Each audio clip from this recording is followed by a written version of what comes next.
Olá, pessoal! Sejam bem-vindos ao Talks do Amanhã. Eu sou a Stephanie Kerr, sou a host desse podcast. É uma alegria muito grande estar aqui com vocês. Bom, este é um espaço de conversas curtas e também inspiradoras, direto do Festures, em Gramado, em parceria com a Abrastoar. E aqui a gente fala sobre o futuro do turismo, com base em dados, tendências e visões que estão moldando os próximos anos deste setor. Nesse episódio, a gente vai falar sobre o turismo em números, o que os indicadores estão nos sinalizando. Um panorama sobre os principais indicadores de turismo em 2025, mas com análise dos resultados do ano e projeções e tendências que ajudam a entender para onde o setor caminha no próximo ano de 2026. Um olhar sobre os sinais de atenção, de tendências de crescimento e os fatores que devem orientar o setor nos próximos meses.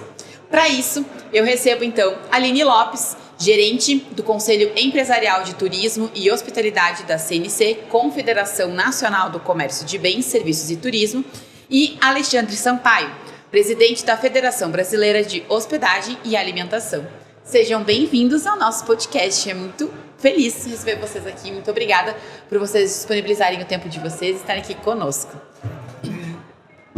Bom, pessoal, queria que vocês nos contextualizassem um pouco e falassem um pouco da atuação de vocês no mercado hoje, como que vocês atuam no mercado para conseguirem chegar aos números relacionados ao setor do turismo. Bom, a Confederação representa vários segmentos do comércio, serviço e turismo no Brasil. Eu sou diretor da CNC também, e apesar de nós só termos uma federação específica de hotéis e restaurantes dentro da CNC, ela sambarca mais de 20 entidades associativas patronais dentro do Conselho de Turismo, ou seja, nós damos vazão a demandas e voz a essas associações representativas do turismo nacional, dentro da atuação que a CNC possa fazer por elas e pelo turismo integrado. Então isso nos permite de dar a condição de falarmos para o setor, de vocalizarmos as demandas que são inerentes ao setor do turismo, materializarmos essas ações dentro do Congresso Nacional através do nosso setor que atua junto ao Congresso, né, o nosso setor de trabalho junto aos parlamentares, para que essas demandas sejam possibilitadas de aconteçam e também aqueles reveses ou aqueles projetos de lei que sejam nefastos ao turismo possam ser combatidos de maneira normal, de maneira legal, através de um processo de um lobby juridicamente perfeito, mas que a associação estejam assistidas pela CNC através da DRI, que é o Departamento de Relações Institucionais, com todo o peso político que a CNC tem no sentido de reverter aquilo que é nefasto para o turismo brasileiro. Com isso a gente consegue vocalizar bem e entregar bastante para essas entidades. Perfeito. A gente tem lá na CNC hoje, o Conselho Empresarial de Turismo, que dentro do nosso conselho representa mais de 32 entidades, associações nacionais. E dentro dessa cidade a gente tem o nosso principal projeto, que é o projeto Vai Turismo, com um painel de inteligência, e dentro desse painel a gente tem indicadores de impacto, números, e além disso a gente tem o suporte da nossa divisão econômica, que traz os principais números do país, e aí com isso a gente consegue ter esse panorama tanto nacionalmente e tanto estadualmente, que o Conselho de Turismo, além de ter o âmbito nacional, a gente tem o âmbito nas federações, que são os conselhos empresariais de cada estado. Então existe um setor em cada estado do Brasil que também faz essas análises, tem números e que subsidiam todos esses dados que a gente tem hoje, ampliando através do nosso painel do Vai Turismo. Perfeito, gente. Muito bom ter todo esse contexto. Até porque a gente gostaria de saber também quais números, a partir desse ano, chamaram a atenção de vocês e o que esses números eles revelam sobre o comportamento do viajante. Eu acho que a gente deve ressalvar primeiro o número de faturamento projetado, né, de acordo com o IBGE e dados do próprio Ministério do Turismo, um faturamento bruto do setor de quase 8 bilhões de dólares até o final desse ano. As projeções do WTTC ou de outros setores internacionais que acompanham o turismo, e agora a gente deve ressalvar a presença de um escritório da ONU Turismo no Brasil, né, o primeiro nas Américas, está sediado no Rio de Janeiro, com o apoio da FEComércio Rio, que deu suporte para a instalação desse escritório ali, né? A gente tem uma projeção de um pouco menos, talvez de 7 bilhões e 800 projetado, mas a gente tem aí uma sistemática muito interessante da questão da empregabilidade, né, que o setor de turismo está propiciando, e o crescimento que ele pode ter a nível da entrada de turistas estrangeiros. Nós vamos atingir, pelas projeções da Embratur, alguma coisa em torno de 8 milhões e meio, podendo chegar a 9, dependendo das reservas antecipadas para final de ano. Tivemos esse percalço no Rio de Janeiro, mas é uma coisa sistemática, bem relocalizada, que não deve afetar o padrão de demanda, né?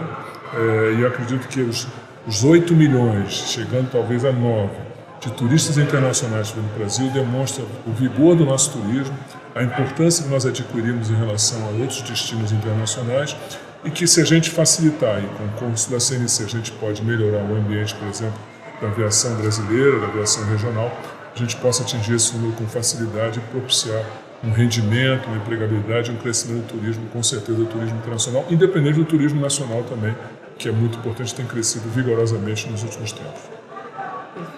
A gente hoje tem, além da nossa divisão econômica, né, dentro da CNC, tem a FEComércio São Paulo, que também é um braço nosso com pesquisas tanto nacionais, estaduais, e hoje a expectativa para 2026 é de um aumento de mais de 4%, chega de 28 bilhões de faturamento para 2026. Então, realmente, o turismo está muito aquecido, está todo mundo que a gente aí viaja o Brasil todo e por onde a gente passa, inclusive nas federações, nos estados, com as secretarias de turismo, vê essa pujança cada vez mais crescendo e a projeção para 2026 realmente é de crescimento ainda mais. Então, para o turismo, a gente só tem cada vez mais a ver o quanto a gente está cada vez mais impactando, além do PIB, o crescimento no mercado, o crescimento, né, da malha de trabalho, tudo. Então, realmente o turismo cada vez mais crescendo. A gente tem essa projeção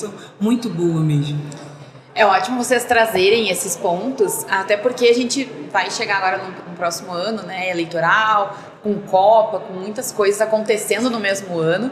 E pensando nisso, quais fatores hoje geram mais preocupação em relação ao turismo, mas ao mesmo tempo também traz otimismo para o setor, tanto para o próximo ano quanto nas projeções de vocês?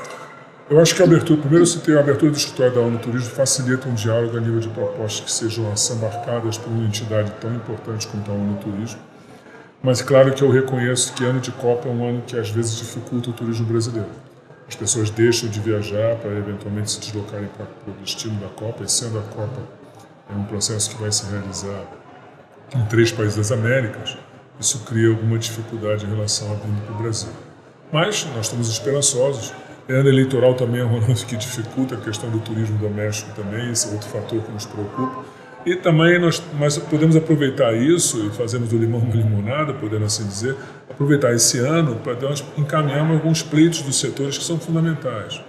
Eu acho que nós temos definitivamente que resolver a questão dos céus abertos no Brasil, quer dizer, nós não conseguimos avançar com a vinda de companhias estrangeiras para voarem aqui, apesar de termos uma legislação autorizando elas. O fato é, o Brasil é o país que mais tem ações judicializadas contra companhias aéreas, e olha que são só 3, né, no sentido de defesa do consumidor.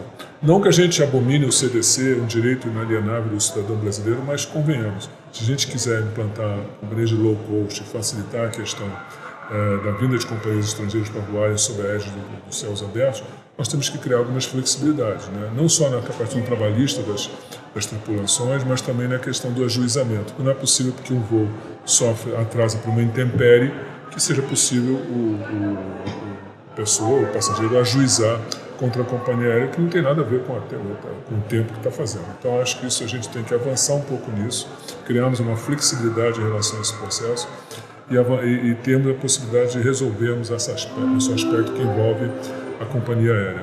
O Brasil é um país continental, se nós não conseguimos resolver isso, vai ser muito difícil a gente crescer de maneira vigorosa e constante. Eu acho que a lei geral foi um grande avanço, nós temos aí também outra que vai ser discutida, que é o financiamento. O PERSE, ele atendeu parte do setor de turismo, mas, por exemplo, agora, quando houve a decisão de uma companhia que tinha usufruído do PERSE devolver R$1 bilhão, o Ministério da Fazenda disse que esse valor não pode voltar a ser alocado para aquelas empresas que estão ajuizando em relação a terem seu direito reconhecido.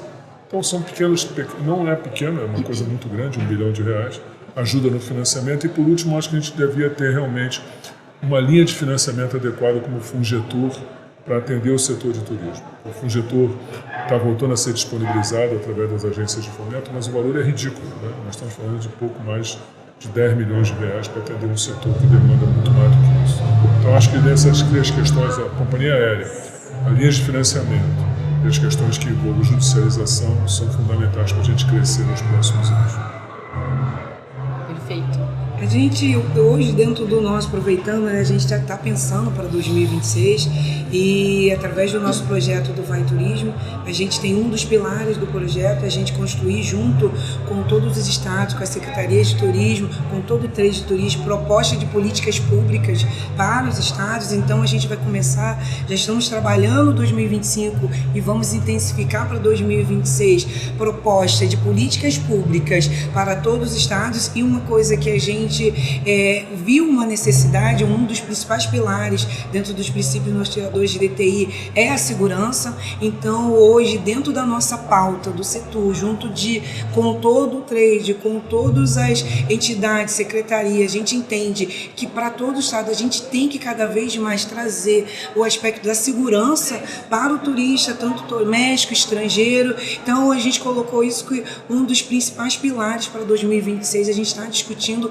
e trazer para a nossa roda de conversa a parte da segurança, que a gente acha que é um pilar que a gente precisa cada vez mais investir e cada vez mais discutir isso em todos os estados do Brasil. Com certeza.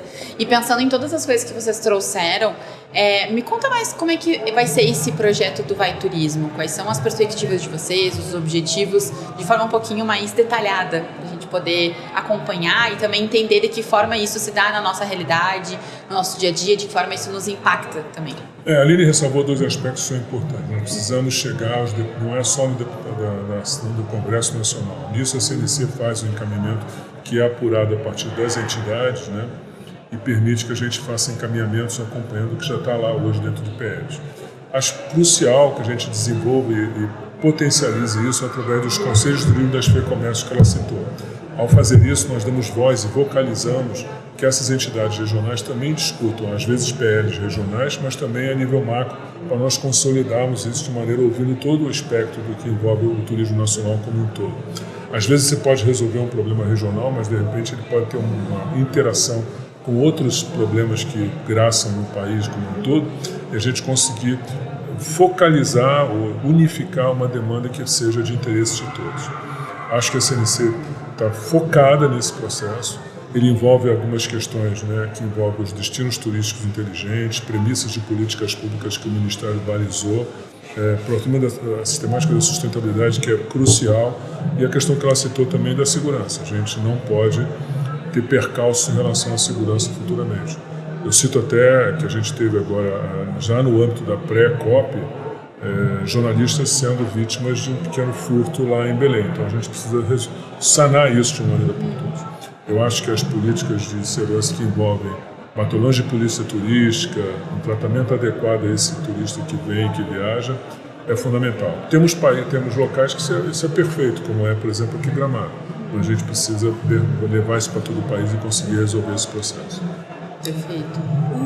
A gente chama, né, que é o movimento Vai Turismo, né? Um grande projeto, ele nasceu na pandemia, no principal momento que a gente viu que o segmento do turismo precisava, né, principalmente o trade, os empresários, como a gente poderia estar mobilizando todos. E esse projeto nasceu em conjunto, foi um projeto com uma idealização não só da CNC, mas com a participação com todo o trade, toda a Secretaria de Turismo, com todos os estados. Foram mais de 1.800 profissionais fazendo tudo de forma remota, né? Estavam no meio da pandemia, mas nós conseguimos construir um projeto robusto, com maturidade, e ele está cada vez mais sendo desenvolvido. A gente, primeiro momento, 2021 para 2022, conseguimos compilar, junto com eles, propostas de políticas para cada estado. Em 2024, nós conseguimos o nosso maior marco, foi a grande realização, o grande resultado, que 100% das propostas e recomendações de políticas públicas de cada estado que nós recomendamos para os candidatos a governo foram aceitos, foram implementados nos seus planos de governos, e a gente conseguiu ver que realmente pela primeira vez tínhamos uma política para o segmento, e não só uma política idealizada, mas por todos que realmente fazem parte ali do corpo, a gente chama, né, do trade turístico. E agora a gente está fazendo um segundo momento, que é o momento de fazer uma avaliação do que realmente foi implementado, do que não foi, que precisa ser atualizado, e no qual a gente está desenvolvendo essas oficinas junto com o nosso Conselho de Turismo em cada estado, e a gente, para 2026, a nossa proposta é construir um documento que a gente fala com a consolidação dessas recomendações e entregar para cada candidato a governo novamente e ter um segundo ciclo desse trabalho para a gente continuar cada vez mais implementando e vendo o avanço do segmento do setor. Não, entregar também para os candidatos à presidência da República também. Que a gente faz âmbito nacional e âmbito estadual, exatamente. E é bacana que vocês trazem todo esse processo das frentes públicas, privadas, vocês todos estarem nessa força, né, em conjunto. E é importante também a gente pensar de que forma também as empresas podem ser mais parceiras de vocês nesse sentido, né? Então, pensando em todo esse projeto que vocês têm, em todo o desenvolvimento que vocês realizam, de que forma vocês acreditam que as empresas elas podem observar, se preparar para o próximo ano para andar mais em conjunto com esses projetos, para andarem mais de mãos dadas? A gente espera ter um objetivo um pouco mais amplo. Na medida que a gente implantamos e conseguimos convencer as FEComércio a fazerem seus conselhos de turismo e tendo eles espaço a partir das entidades associativas regionais dos seus estados para sentar nesses conselhos, claro que elas vão conseguir verbalizar isso para o representante local e ele conseguir encaminhar com o auxílio da FEComércio essas demandas a nível regional. O que a gente também objetiva, e devemos confessar aqui, é que a gente possa eleger mais parlamentares a nível estadual e também nacional que vocalizem o turismo. E por que não empresários se habilitarem para serem candidatos? Eu acho que a gente precisa ter essa ambição. Muitos setores elegem seus representantes com todo o direito, dentro de um processo extremamente lícito e legal, mas a gente vê poucos parlamentares comprometidos com o turismo. Às vezes compromete-se com vários setores, inclusive o turismo. Não, eu acho que a gente precisa ter comprometidos basicamente, principalmente com o turismo. Se nós conseguirmos eleger um grande número de empresários ou de pessoas interessadas ou aqueles interessados que entendam de turismo como um todo, a gente vai ter propostas muito mais críveis, mais consubstancialmente representativas e que possam atrair cada vez mais o empresariado para essa demanda, para essa defesa dos interesses locais ou setoriais. Isso também é o objetivo do Vai Turismo. Que a gente politize no bom sentido a representação do turismo nacional e regionalmente. Isso faz toda a diferença e dá muito mais força também para o movimento, né? E principalmente, né, o que a gente fala, acho que um grande sucesso desse movimento e desse projeto é porque a gente trabalha setor público com privado. A gente trabalha o trade, o empresário, quem realmente dá a força, mas também precisa dessa conexão com o setor público e a gente consegue trabalhar em conjunto para potencializar a força onde realmente os estados que precisam, porque não tem como o setor público sozinho vir e fazer todo esse fomento e o privado também, ele faz o incentivo, mas tem que ser trabalhado em conjunto. Então, acho que o grande sucesso é essa integração dos dois setores e a gente poder junto trabalhar e fomentar a nossa grande locomotiva que é o segmento do turismo. Perfeito. Isso é muito importante porque quando a gente vai olhar para os dados, até que vocês trouxeram e tudo mais, a gente tem cenários muito positivos, tanto para esse ano, para o próximo ano, mas além desses sinais positivos financeiramente, o que vocês entendem que o mercado do turismo hoje ele está emitindo em questão de visão de futuro, de mercado, de possibilidades, de oportunidades que podem ser exploradas quando vem no mercado brasileiro, até comparado com o mercado estrangeiro, por exemplo? Eu acho que tem coisas que a gente deve estar atento em relação ao próximo ano, né? Até porque sendo ano de eleição, algumas decisões vão ser tomadas em compromissos candidatos quanto à questão da campanha. Eu acho que a gente tem que dar um passo definitivo para a questão do jogo no Brasil, né? A gente vê um crescimento assim, exponencial das bets, às vezes muitas delas ilegais, continuam sendo ilegais. É possível jogar ilegalmente no Brasil, que é um absurdo, entendeu? É necessário que o governo tenha mecanismos de coibir isso pela internet, dessas bets que não são autorizadas a oferecerem isso. Na verdade que elas estão sediadas lá fora, então às vezes se torna muito complicado. Mas acho que a gente deveria canalizar isso para o jogo formal, que já está lá pronto para ser votado no Senado. A gente deveria implementar o jogo dentro daquele arquétipo que está lá, colocado de um cassino físico em cada estado da federação, 3 em São Paulo, 2 no Rio, 2 em Minas. Isso eu acho que seria muito interessante, porque a gente, bem ou mal, o turismo, o jogo pode não necessariamente atrair plenamente turistas, mas ele potencializa uma série de complementaridades, como shows, tem um lado cultural, tem todo um processo complementar que gera emprego, gera renda e traz benefícios. Então, acho que a gente tem que resolver um pouco isso também. Outra questão são relativas à questão de processos que envolvam a prestação de serviço por parte dos nossos colaboradores. A famosa 7x1, todo mundo está discutindo 7x1 aí. Acho que é fundamental a gente não se debruçar sobre isso, né? Acho que o papel da formação profissional que o SENAC propicia de maneira muito importante a nível Brasil, né? Através dos SENACs regionais, a formação e a qualificação profissional do nosso colaborador é fundamental. E também o crescimento do turismo social, que o SESC propicia também e potencializa muito através de uma oferta de serviços, ou de não só de serviços de nível de saúde, atendimento de educação básica, mas também propiciando lazer. Então, acho que a gente precisa potencializar isso e trabalhar a questão do colaborador, talvez sob uma égide de uma menor carga trabalhista, claro, mas como conciliar isso com o ambiente negocial de sustentabilidade das empresas. Não adianta a gente implantar o 7x1, diminuir a carga hoje que existe do sistema dos 44 horas semanais, se a gente não der uma condição de que as empresas suportem esse custo necessariamente. Por aí, de repente, o reenquadramento do CIPS também torna-se necessário, acho que é fundamental, mas a gente precisa discutir tudo isso dentro do processo holístico de como fazer isso, dando sustentabilidade às empresas para oferecerem uma carga horária dentro do ambiente virtual para o colaborador, que possa ele ter mais lazer, mas também que as empresas possam ter condições de pagar por esse lazer também. Trabalho robusto de muitas mãos, né?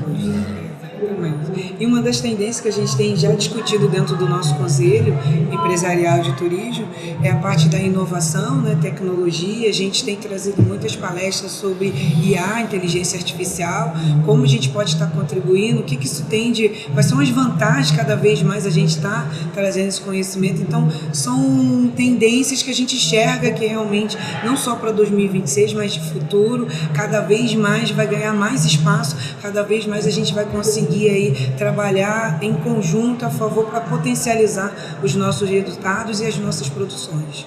Perfeito.